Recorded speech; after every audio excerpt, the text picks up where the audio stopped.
ভাইয়া, ওই দেখো সৈকত ভাইয়া, শুভ ভাই না? হ্যাঁ, ওরাই তো। ভাই আমি একটু ওদের সাথে দেখা করে আসি। যা। আরে সৈকত ভাইয়া, শুভ ভাইয়া, হাই ওয়েট। কেমন আছো তোমরা? হ্যাঁ, আমরা ভালো আছি। তুই কেমন আছিস? আমি ভালো আছি। আসসালামু আলাইকুম। সৈকত ভাই তুমি কেমন আছো? ওয়ালাইকুম আসসালাম, আমি ভালো আছি। তুই কেমন আছিস? আলহামদুলিল্লাহ ভাইয়া, আমি ভালো আছি। তোমাদের তো এদিকে আর দেখি না, এখন কি এদিকে চা খেতেও আসো না? কি বললি? এই, আমরা সব ভাঙা দোকানে চাটা খাই না, আমরা এখন বড়লোক হয়ে গিয়েছি। আর শোন, আমাদের চা খাওয়ার সময় নেই। আমরা একটা বিল্ডিং কিনেছি, সেই বিল্ডিং এর কাছে যাচ্ছি। হ্যাঁ ভাইয়া, আপনারা তো দেখতেছি অনেক বড়লোক হয়ে গেছেন, দেখে ভালোই লাগতেছে। আরে বোন, এইসব কথা বাদ দে। এখন বল, বড় ভাই কেমন আছে? ভাইজান তো বেশ ভালোই আছে। ভাইজান তো আপনাদের দেখতে চাইতেছে, আসেন না দোকানে এক কাপ চা খাইয়া যান। হ্যাঁ হ্যাঁ, কেন না, চল।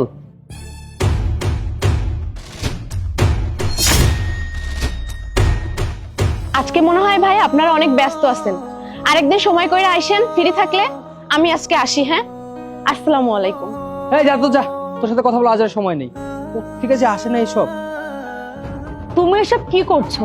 কাদের সাথে কথা বলছো? তোমাকে তো আমি বোঝাতে পারবো না, কিন্তু শুভ তুই তুই তো সবকিছু জানিস, তাই না? তুই কি সবকিছু ভুলে গেছিস? আমাদের পকেটে যখন 5টা টাকা ছিল না চা খাওয়ার জন্য, তখন ওর ভাই আমাদের কতটা হেল্প করেছে।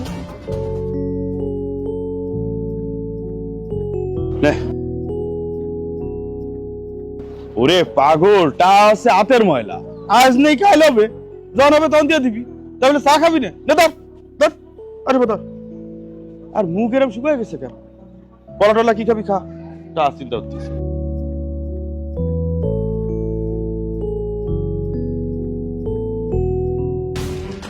তো কি হয়েছে? আমি মানলাম ওর ভাই আমাদের জন্য অনেক কিছু করেছে। আমাদের পকেটে যখন টাকা ছিল না, তখন ওর ভাই আমাদেরকে খাইয়েছে, আমাদেরকে গাড়ি ভাড়া দিয়েছে, আমাদের বাসা ভাড়া দিয়েছে। তো কি হয়েছে?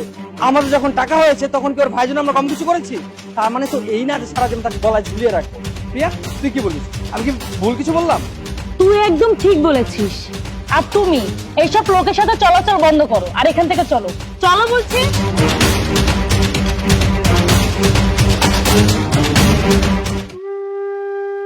কি আছে বন্ডি, তোর মন খারাপ কি জন্য? তোরা কি ওরা কিছু কইছে? না, ওরা কিছু কয় নাই ভাইজান। ওই যে কথায় আছে না, টাকা হইলে মানুষ অহংকারী হয়ে যায়। সৈকত ভাই আগের মতোই আছে, কিন্তু শুভ ভাইয়ের অহংকারটা একটু বেশি বাইরে গেছে। বাদ দে, প্রকৃতির নিয়মই হচ্ছে পরিবর্তন। তুই এসব মাথায় রাখিস না, যা তোর কাজ কর। দেখো, এইভাবে লুকিয়ে লুকিয়ে আর কতদিন দেখা করব? যেখানেই যাই সেখানেই সৈকতের পরিচিত লোক। এই মেয়েটারে তো কয়েকদিন আগে সৈকতের সঙ্গে দেখতাম, এখন আবার সুপরাত্রে টানাটানি করতেছে। আরে আজকালকার মাইয়ে। আরে বাবা, রাগ কেন করছো? আর কয়েকটা দিন অপেক্ষা করো। একবার শুধু সৈকতের কোম্পানিগুলো তোমার নামে করে নেই, তারপর আর লোকে লোকে দেখা করতে হবে না। সব ড্রামা এখানে শেষ করে দেব, তারপর তুমি আর আমি মিলে ইতালিতে শিফট হয়ে যাব। হ্যাঁ, তুমি ঠিকই বলেছো। আমার আর ওর সাথে থাকতে একদমই ভালো লাগে না। আরে বাবা, আর কয়েকটা দিন অভিনয় করো, ঠিক আছে? একবার সবকিছু আমাদের হাতে হয়ে যাক, তারপর আর তোমার এই সমস্ত অভিনয় করতে হবে না, ওর সাথে থাকতে হবে না। তারপর তো সারা জীবন দুজন একসাথেই থাকবো। ঠিকই বলেছো। আর মাত্র কিছুদিন তো, তারপর তো আমরা উড়াল দিব। সৈকতের বিষয়টা জানানো দরকার।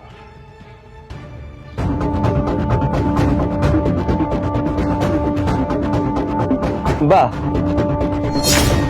তাহলে আমার সন্দেহটা একদম সত্যি হলো। সৈকত, তুমি এখানে? তোমাদের দুজনের ব্যাপারে আমি আগেই জেনেছিলাম। নাজিম ভাই আমাকে সবকিছুই বলেছে। সে তোমাদেরকে রেস্টুরেন্টে আগে দেখেছিল। আর এটাও জানতে পারি যে তোমরা অফিসে দুজনে মিলে কি কুকর্ম করেছো। ভাইয়া, তুমি আমার কথাটা তো শোনো। এই কি শুনবো আর? আরে তুই তো আমার বন্ধু, একসাথে সুখ দুঃখ সবকিছুই দেখেছি। তুই কি করে আমার সাথে এই কাজটা করতে পারলি? বাস সৈকত, অনেক হয়েছে। এখনই সবকিছু এখানে শেষ করো। আর একটা কথা ক্লিয়ার ভাবে শুনে নাও, আমি শুভকে ভালোবাসি, আমি কখনোই তোমাকে ভালোবাসিনি। আমরা দুজন তোমার পিছনে কেন পড়েছিলাম জানো? কারণ কোম্পানির মালিক ছিল তুমি। আমাদের দুজনের প্ল্যানিং ছিল তোমার কোম্পানিটাকে আমাদের নামে করার। তোমার যত সয় সম্পত্তি আছে সবকিছু আত্মসাৎ করে আমরা এই দেশ ছেড়ে বিদেশে চলে যাব। এর কারণেই আমরা তোমার পিছনে পড়েছিলাম। এই জামানায় ভালোবাসা বলতে কোনো কিছুই নেই, সবকিছু টাকার খেলা। তাহলে তুমি আমাকে সত্যিকারের ভালোবাসোনি, টাকার জন্য আমাকে ভালোবেসেছিলে, তাই না? এখন মানুষ মানুষের সাথে থাকে শুধু টাকার জন্য। তোমার জানাটা ভুল। তোমার মতো লোভী মানুষ সব মেয়েরা না, এখনো অনেক মেয়ে আছে যারা টাকার জন্য না, নিঃস্বার্থভাবে ভালোবাসে।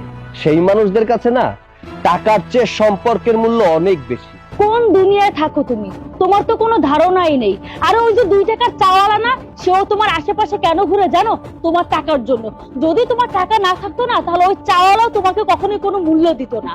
কখনোই না, কারণ তিনি আমাকে মন থেকে ভালোবাসেন। যখন আমার কাছে টাকা ছিল না তখনও আমাকে যেভাবে ভালোবাসতেন, এখন আমার কাছে টাকা আছে জেনেও ঠিক সেইভাবেই ভালোবাসেন। আর শুভ, তুই হয়তো মানুষের উপকার ভুলে যেতে পারিস, কিন্তু আমি না। এটা ভুল কথা ভাইয়া। বর্তমান যুগে স্বার্থ আর টাকা ছাড়া কেউ কারো পাশে থাকে না। তাহলে চল আজই প্রমাণ হয়ে যাক তোদের মতো সবাই বেঈমান না। দেখবি? ওয়েট।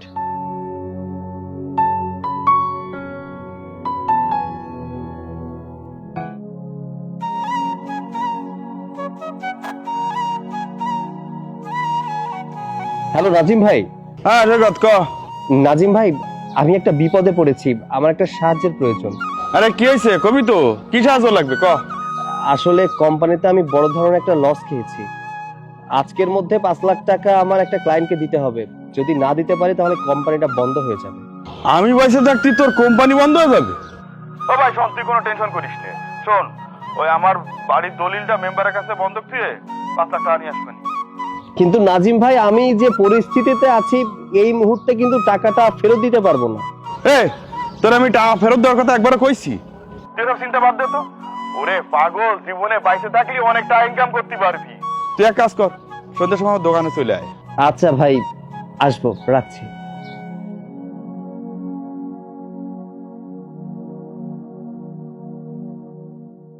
দেখেছো, শুনতে পেয়েছো কেমন মানুষ উনি?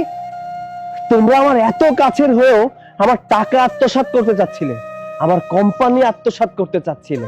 আর এই মানুষটার সাথে আমার তেমন পরিচয়ও না, তেমন সম্পর্কও না, কিন্তু আমার বিপদে সে তার জমি বাড়ি বন্ধক রেখে টাকা দিতে চাচ্ছে। আজ বোঝা গেল কে আমার আপন আর কে আমার পর। ভালো থেকে। সৈকত,